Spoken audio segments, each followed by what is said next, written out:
शिव कुमार, मोहित सागर, राकेश कुमार, कैमरे वाले भैया क्लासरूम भी दिखाओ ना।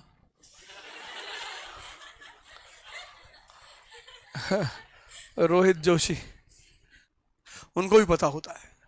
तुम जो भी करना, ये कभी मत सोचना कि तुम्हारे माँ बाप को पकड़ में नहीं आ रहा है।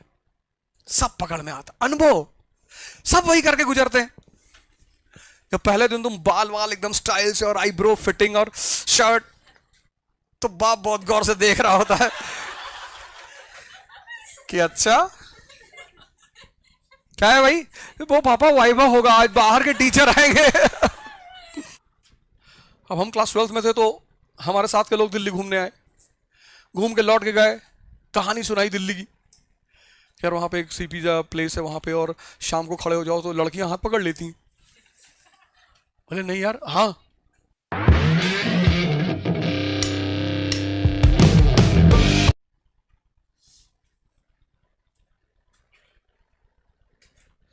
कोई टैक्स नहीं देना चाहता,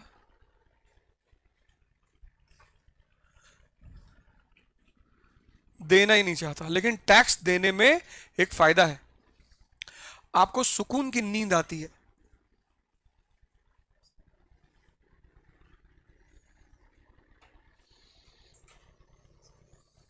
क्योंकि गवर्नमेंट से आप दुश्मनी लेते हो ना, तो सबसे पहले आपका आईटीआर चेक करती है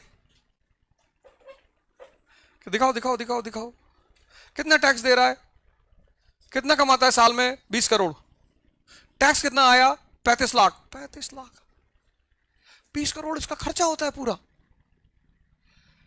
6 लोग तो इसके परिवार में है, बहुत खर्चा करता होगा, साल में 2 करोड़ खर्चा करता होगा, 2.5 करोड़, 20 लाख रुपए महीने, तो 2.5 करोड़ अगर खर्चा किया और 20 करोड़ कमा रहा है, तो भी तो 17 करोड़ 50 लाख इसके पास बचा। तो 17 करोड़ 50 लाख का 30%,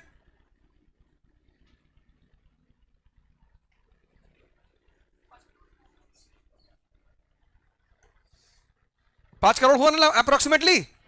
और टैक्स इसने कितना दिया, बोले नोटिस भेजो इसको, नोटिस भेजो, नोटिस भेजो। और कभी कभी तुम्हारा सीए तुम्हारे खिलाफ साजिश कर देगा, धीरे से अंदर जाके बता देगा कि साहब 6-7 करोड़ की रिकवरी कर लो साहब, आधा हमको दे देना, बहुत माल दबाया सब।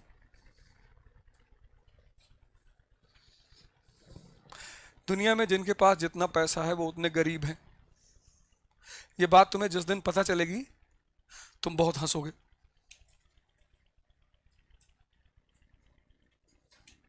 पैसा लाने का पोटेंशियल होना चाहिए, ये होना चाहिए कि जब तुम्हें पैसे की जरूरत हो आ जाए, तुम्हारे पास ना रहे। तुम्हें कल 100 करोड़ की जरूरत है, तुमने फोन कर दिया, दादा जी भैया कल 100 करोड़ चाहिए, मिल जाएगा भैया। इसको बोलते हैं पोटेंशियल एनर्जी। तुम्हारी पोटेंशियल एनर्जी बहुत हाई होना चाहिए। एक तो पैसा कमाओ, फिर बैंक में रखो, फिर उसको खर्चा करो, फिर नजर रखो कोई लेक भाग ना जाए, कितना बवाल है। और चुपचाप तुम सो रहे हो, पैसा दूसरे के पास है, उसका हेडेक।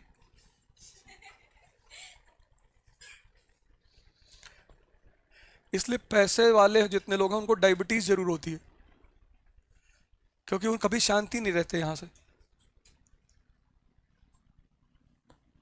डायबिटीज मजदूरों को नहीं होती, होती ही नहीं, गजब बीमारी है। तो रेशियल बीमारी है, रेशियलिटी करती है, ये बायस्ड है। आंदोलन करना पड़ेगा इसके खिलाफ कि भगवान ये कैसा अन्याय है, जिसके पास पैसा है वो भुना हुआ चना खा रहा है, जिसके पास नहीं है वो 3 किलो चावल 2.5 किलो मटन डाल के पूरा घुमा के खा रहा है। क्या नेचर ने बैलेंस कर रखा है। तुम देखो मजदूरों को होती नहीं, हमने तो नहीं देखा, तुमने भी नहीं देखा होगा, होती नहीं। तो इन लोगों ने एक नियम बनाया, जेंटलमैन्स रेजोल्यूशन, कि जो टैक्स देगा वो पार्लियामेंट में जाएगा। अब middle class working class tax देगा नहीं, तो पार्लियामेंट में जाएगा नहीं। ठीक, लेकिन कभी कभी आप कोई कानून बनाते हो, जैसे बीजेपी में एक कानून है कि जो भी 65 या 68 75 से जो ऊपर हो जाएगा वो एक्टिव राजनीति नहीं करेगा।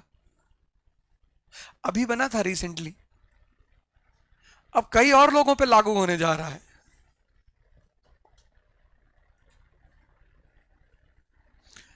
अब देखें क्या होता है। कभी कभी आप कानून बनाते हो वो आप ही के ऊपर लग जाता है। जैसे आप कानून बनाते हो कोई खाते वक्त मोबाइल नहीं देखेगा, पता लगा आप ही बैठ के देख रहे हो, बच्चों ने टोक दिया पापा। मैं कलेक्टर से मिलने गया था, मेरे को बोला ही नहीं। तुमने कभी ऑटो वाले को 5 मिनट टाइम दिया? नहीं दिया।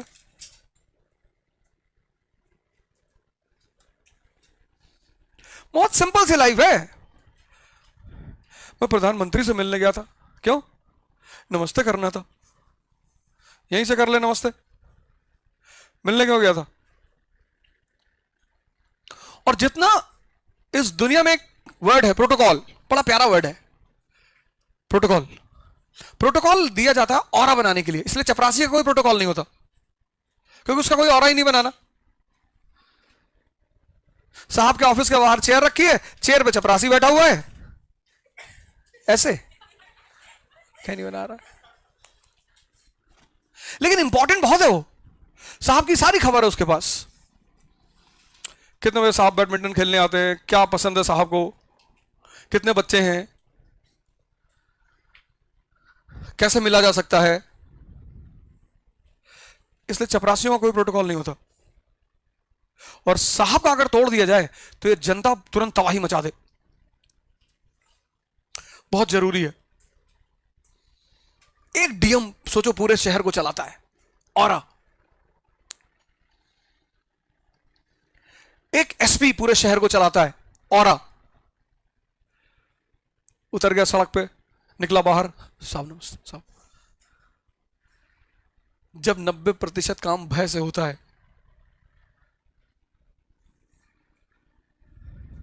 इसलिए ऑरा क्रिएट किया जाता है। बहुत जरूरी है।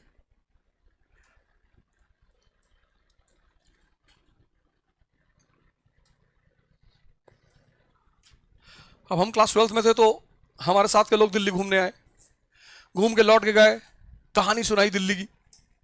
यार वहां पे एक सी पिज्जा प्लेस है वहां पे, और शाम को खड़े हो जाओ तो लड़कियां हाथ पकड़ लेती हैं। बोले नहीं यार, हाँ। अब सबके मन में ये हुआ कि यार दिल्ली जाना है यार, अब कैसे जाना है? अब घर वाले ऐसे तो जाने नहीं देंगे, तो बोले साहब सेमिनार, एक पीएमटी पे सेमिनार हो रहा है। घर वालों ने कहा तू कब से पढ़ने लगा? नहीं नहीं अब पढ़ना है, अब बहुत अब सीरियस हो गए हैं, अब डॉक्टर बनना है। माता जी ने कहा कि कोई डॉक्टर तो तुम कहीं नहीं जाओगे। पिताजी को समझ में आ गया कि कोई कांड हो रहा है, तभी ये साले जा रहे हैं, जाने दो भैया, ये बदतमीज आदमी है। को बोले seminar attend, go you attend seminar, very good. अरे बोले यार आदमी का दिल कभी बदल सकता, तुम भी जो है फालतू, जाओ जाओ सेमिनार करके आओ, पूरा सेमिनार अच्छे से करना। जी। हमको हमेशा लगता है कि हम अपने माँ बाप को बेवकूफ बना रहे हैं, जैसे अब हमारे बच्चों को लगता है। तो मेरे बच्चे अब मुझे समझाते हैं पापा ऐसे नहीं, तो हमें लगता है अच्छा, पर हम भी जानबूझ के बेवकूफ बनते हैं। ऐसे हमारे माँ बाप भी बनते रहे, उनको भी पता होता है। तुम जो भी करना, ये कभी मत सोचना कि तुम्हारे माँ बाप को पकड़ में नहीं आ रहा है, सब पकड़ में आता। अनुभव सब वही करके गुजरते हैं। जब पहले दिन तुम बाल वाल एकदम स्टाइल से और आईब्रो फिटिंग और शर्ट, तो बाप बहुत गौर से देख रहा होता है कि अच्छा क्या है भाई, वो पापा वाइवा होगा आज, बाहर के टीचर आएंगे वो दूसरे स्कूल के टीचर आ रहे हैं, तो स्कूल प्रिंसिपल ने कहा कि सब लोग नीट एंड क्लीन बन के आएंगे। अच्छा ले परफ्यूम लगा ले मेरा वाला, जा। हम गए दिल्ली, 2-3 दिन घूमे, सीपी में कोई मिला ही नहीं। हम लौट कर आए, फिर लड़के ने पूछा क्या और वो दिल्ली में मजा आया? मैंने कहा बहुत मजा आया, लेकिन तुम झूठ क्यों बोले यार कि वहां लड़कियां हाथ पकड़ लेती? तो मुस्कुराने लगा। मैंने कहा मैं तो खड़ा था, वो तो आके लिपट ही गई एकदम से। तो फिर और मुस्कुराया वो कि अच्छा। ऐसे लोगों को बोलते हैं एडवेंचरर्स।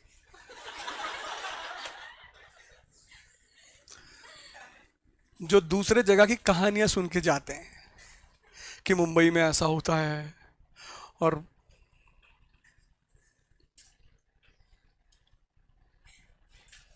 तुम भी सुनते होगे, हम भी सुनते थे, अब हम सुनाते हैं।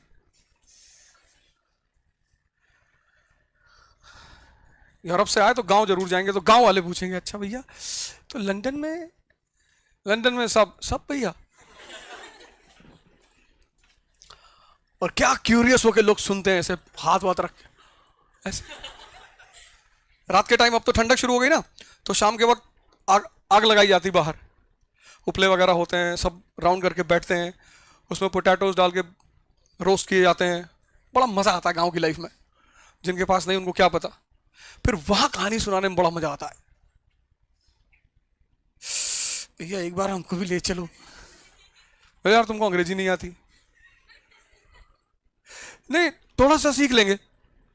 डू, गो, वाई, लव, ये सब बोल लेंगे। अब नासा ने प्लूटो को प्लैनेटरी सिस्टम से बाहर निकाल दिया। बोला Pluto is not a planet. Pluto पे कोई फर्क नहीं पड़ता। प्लूटो को क्या पता मैं तुमने रखा कि निकाल दिया। उसको क्या पता कि मिलियन लाइट ईयर्स दूर धरती पे बैठे लोगों ने मुझे प्लैनेट मानने से इनकार कर दिया।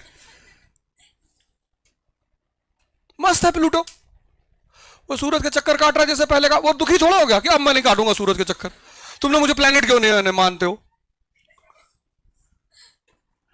प्लूटो पे कोई फर्क नहीं पड़ा। तुम पे इतना फर्क पड़ता है, इतना, बात बात पे फर्क पड़ता है तुम पे। और सोसाइटी यही चाहती है कि तुम पे बात बात पे फर्क पड़े।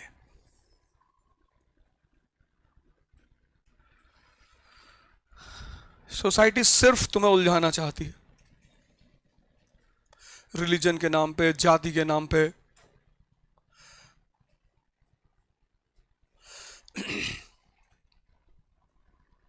पर जब तुम फंसते हो जिंदगी में, तब काम तुम्हें कोई नहीं आता।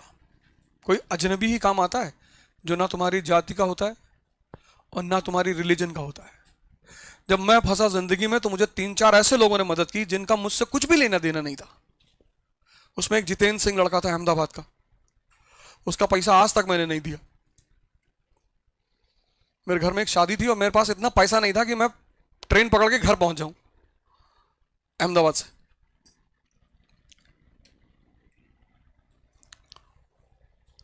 तो एयरफोर्स में था वो, मुझे पता था ये जॉब करता है एयरफोर्स में। तो मैंने उससे कहा, मैंने कहा यार मुझे कुछ पैसों की जरूरत है। उसने कहा अरे सर बिल्कुल, बोलो कितना चाहिए। मैंने कहा यार 20,000 रुपए चाहिए, ला के दे दिया। और आज तक मांगा ही नहीं।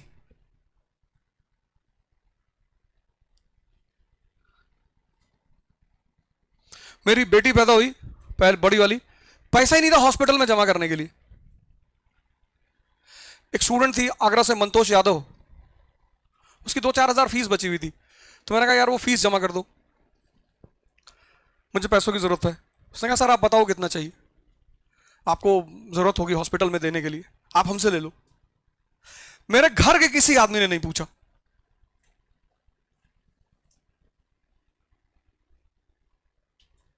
मेरे घर जो फैमिली मेंबर्स है किसी ने नहीं पूछा। मेरे कहने का मतलब यह है कि जब तुम फंसते हो जिंदगी में, तो जो सो कॉल्ड जो लोग होते हैं, वो तुम्हारे जो बहुत करीबी माने आते हैं, उनमें से कोई तुम्हारे साथ नहीं खड़ा होता। हमेशा अजनबी लोग खड़े होते हैं, अनजान लोग खड़े होते हैं।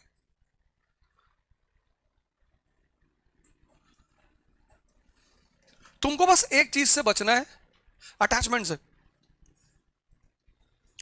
जितना डिटैच होते चले जाओगे उतना डायनेमिक होते चले जाओगे। कोई फर्क नहीं पड़ता, अपनी शादी को छोड़कर किसी की शादी में मत जाओ।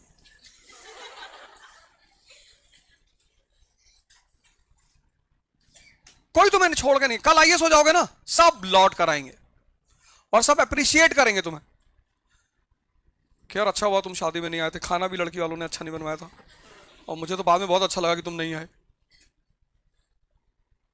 तुम एक बार सत्ता में आओ तो कोई कुछ कहेगा ही नहीं, सब लौट कर तुम्हारे पीछे आएंगे सब।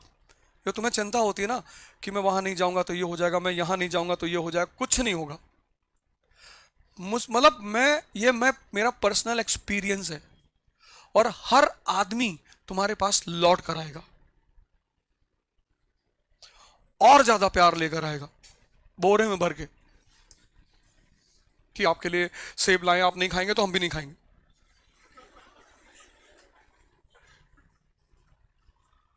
तुमको बड़ा अजीब सा लगा कि अरे कहां थे 15 साल।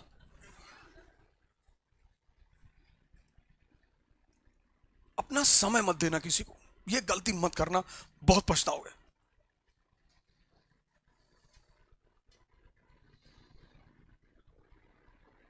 कुछ भी हो जाए